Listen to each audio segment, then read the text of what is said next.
Hello everyone, good morning to all. Welcome to my channel संस्कृति classes. This is Shalini और आज मैं bio class 10th का third lecture ले रही हूँ. सेकेंड लेक्चर में हम लोगों ने देखा था पोषण, देखा था कि आखिर पोषण हो कैसे रहा है, पोषण की कितनी विधियां हैं. तो पोषण की विधियां हम लोगों ने दो देखा था, एक स्वपोषण देखा था और एक परपोषण देखा था. स्वपोषण देखा था और परपोषण देखा था. पर फिर हम लोगों ने परपोषण के प्रकार भी हम लोगों ने सेकेंड लेक्चर में ही कंप्लीट किया था. परपोषण के 3 प्रकार है, मृतजीवी पोषण, परजीवी पोषण और प्राणी संपोषी. तो उन सब चीजों को हम लोगों ने सेकेंड लेक्चर में कंप्लीट किया था. देन उसके बाद हम लोग पोषण के बाद वाला टॉपिक हम लोग देखेंगे कि पौधों में पोषण कैसे हो रहा है, पौधे अपने आप को पोषित कैसे कर रहे हैं, क्या विधियां हैं उनकी, क्या उसके घटक है, कौन से पदार्थ की उसकी जरूरत है. इन सारी चीजों को हम लोग यहाँ देखेंगे. पहले मैं आप लोगों को टॉपिक बता दूं कि आज मैं क्या करवाने वाली हूँ. तो पहले मैं बताऊंगी कि प्रकाश संश्लेषण, प्रकाश संश्लेषण के बाद में बताऊंगी कि प्रकाश संश्लेषण की विधि क्या है. देन हम लोग देखेंगे प्रकाश संश्लेषण की फिर रासायनिक अभिक्रिया, कि उसकी रासायनिक अभिक्रिया क्या है, कैसे है. एंड उसका देखेंगे हम लोग प्रकाश संश्लेषण का स्थान. और एक और है कि ये प्रकाश संश्लेषण की हमारी विधि ही है जो 2 प्रकार की है, एक प्रकाशिक अभिक्रिया और एक अप्रकाशिक अभिक्रिया. तो आज हम लोग इतना टॉपिक को कंप्लीट करेंगे. तो आइए हम लोग स्टार्ट करते हैं.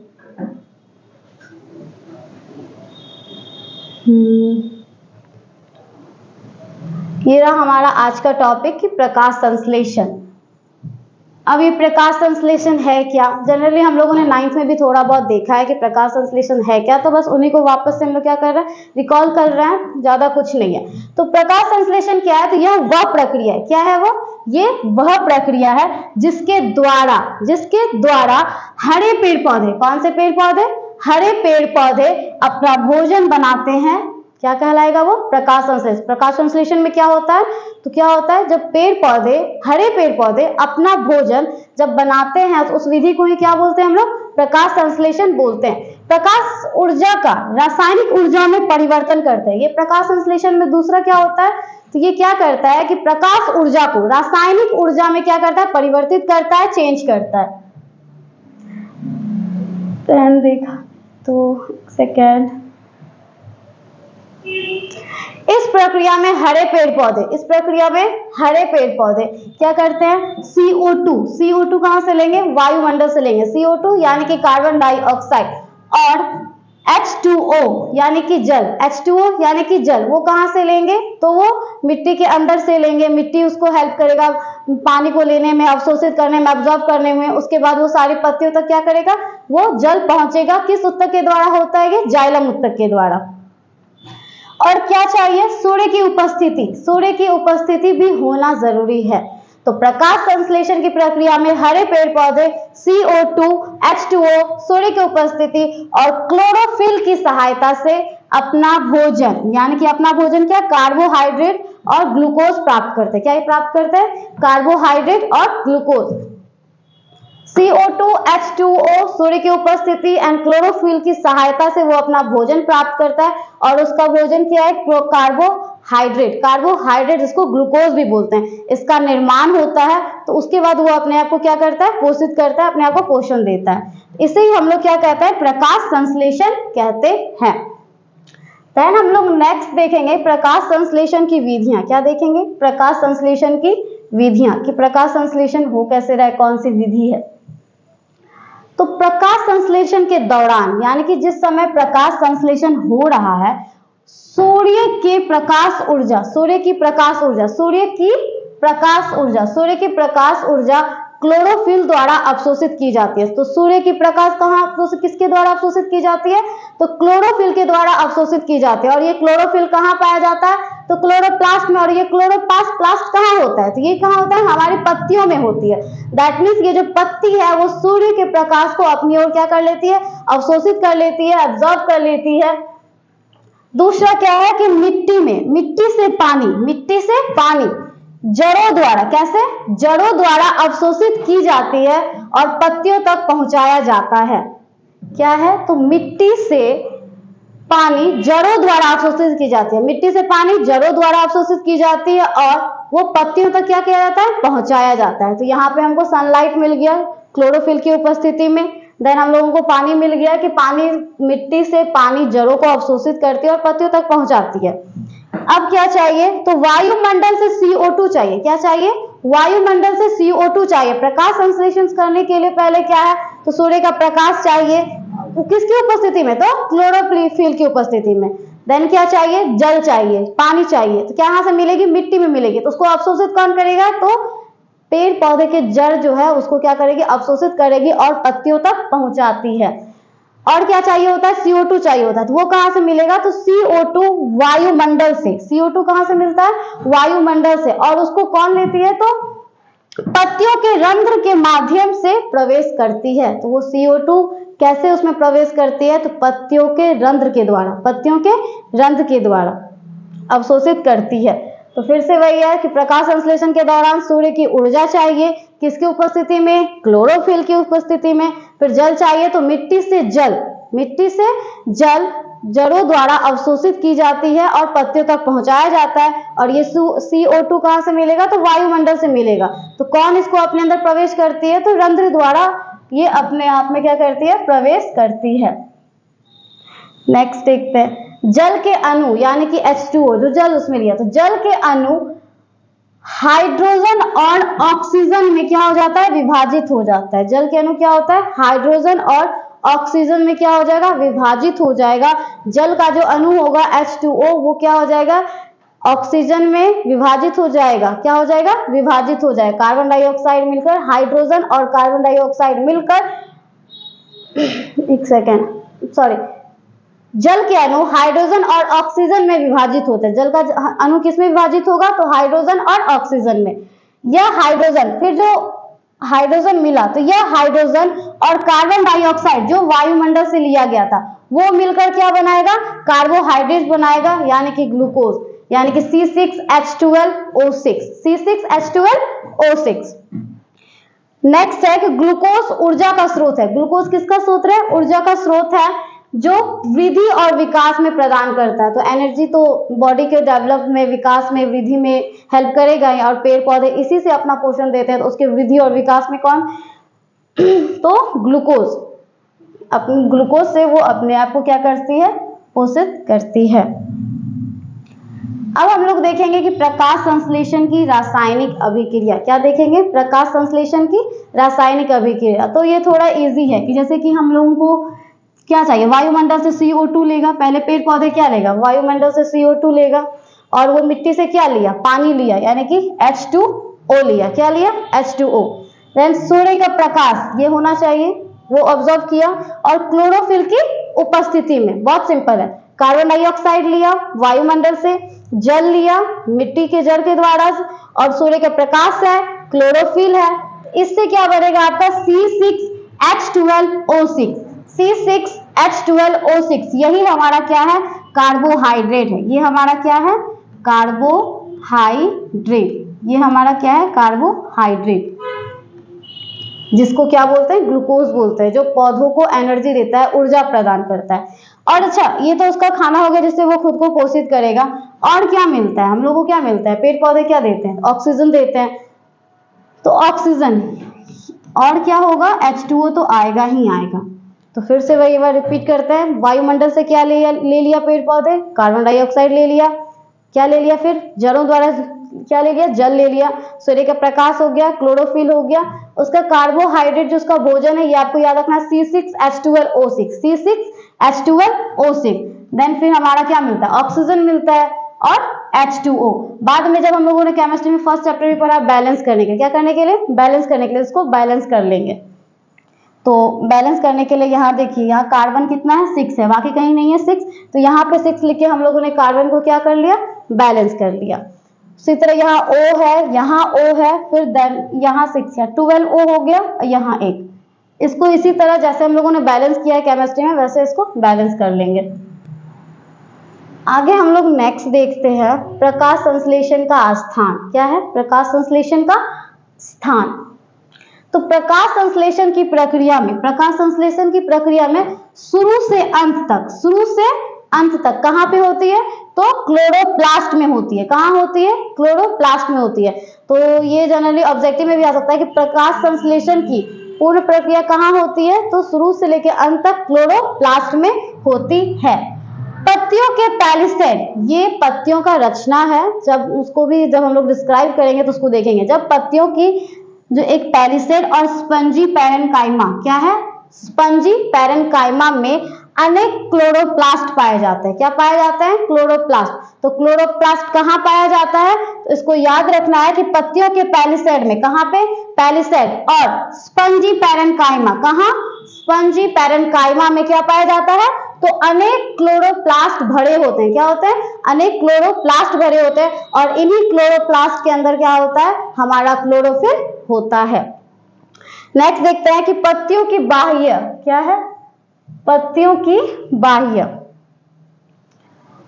पत्तियों की बाह्य त्वचा, यानी कि जो बाहर से हम लोग देखते हैं, पत्तियों की बाह्य त्वचा या एपिडर्मिस, क्या है? एपिडर्मिस में रंध्र यानी कि स्टोमाटा मौजूद होते हैं। क्लोरोप्लास्ट कहाँ पाया जा रहा था? स्पंजी पैरेन्काइमा और पैलिसेड में। और क्लोरोप्लास्ट के अंदर क्या होता है? बहुत सारा क्लोरोफिल होता है। और ये स्टोमाटा जो हमारा छोटा छोटा छिद्र होता है, रंध्र होता है, क्या होता है? रंध्र होता है। वो कहाँ पाया जाता है? तो पत्तियों की बाह्य त्वचा, यानी कि बाह्य त्वचा में एपिडर्मिस में रंध्र, बहुत सारे क्या होते हैं? उसमें रंध्र होते हैं जो वायुमंडल से कार्बन डाइऑक्साइड को अपने अंदर प्रवेश करने देती है। और देखा जाए ये रंध्र को, तो ये एक जो इसके मध्य में एक छिद्र होता है, ये छिद्र बंद भी हो सकता है और खुल भी सकता है। जो पत्तियों पर जो छिद्र होता है, यानी कि जो रंध्र होता है, जो वायुमंडल से कार्बन डाइऑक्साइड को अपने अंदर प्रवेश करने देती है, वो रंध्र जो होता है वो खुल भी सकता है और बंद भी हो सकता है। तो वो खुल कब सकता है?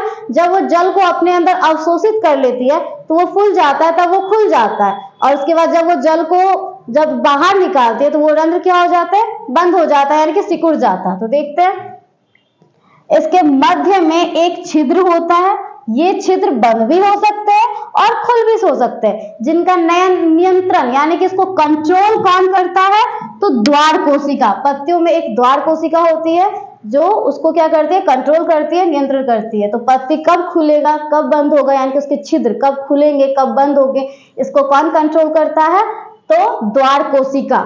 ये भी एक क्वेश्चन है, मतलब पता होनी चाहिए सबको।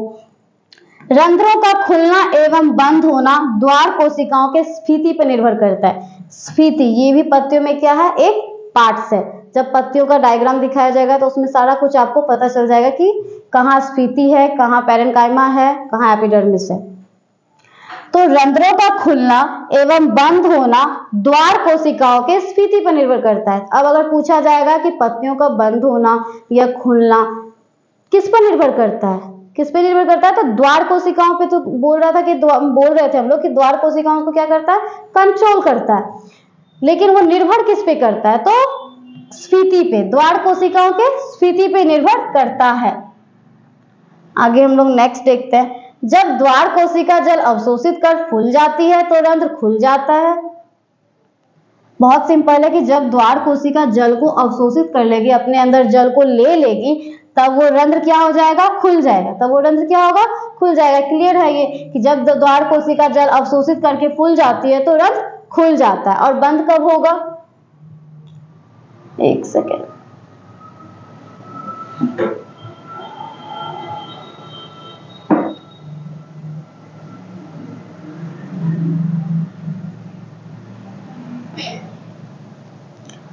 जब द्वार कोशिकाओं का जल बाहर निकल जाता है तो वो क्या हो जाता है? रंध्र, द्वार कोशिका एकदम सिकुड़ जाती है तो वो छिद्र रंध्र क्या हो जाता है?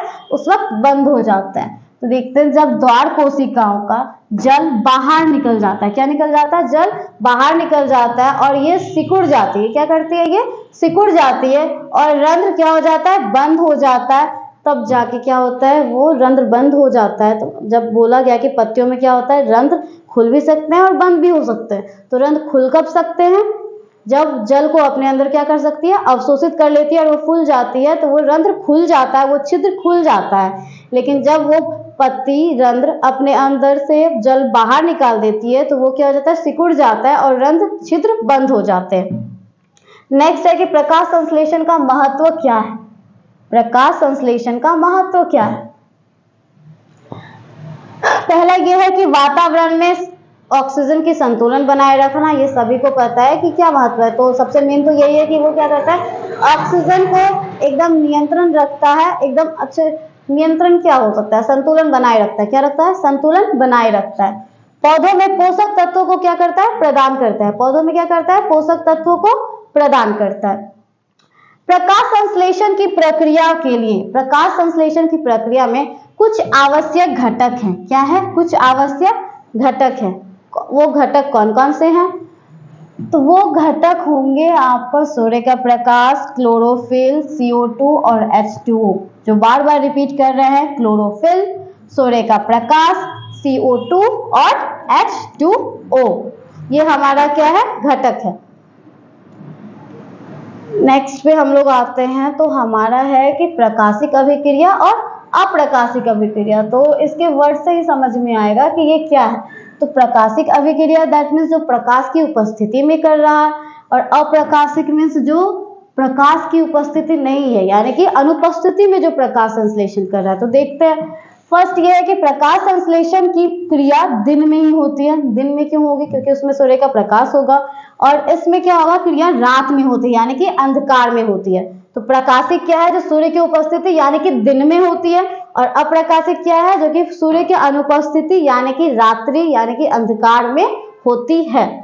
सेकेंड ये है कि यह क्रिया क्लोरोप्लास्ट के ग्रेनम, ये याद रखना है, क्लोरोप्लास्ट के ग्रेनम भाग में होता है। क्लोरोप्लास्ट का भी बहुत सारा भाग है, तो खैर ये याद रखना है कि क्लोरोप्लास्ट के ग्रेनम भाग में होता है।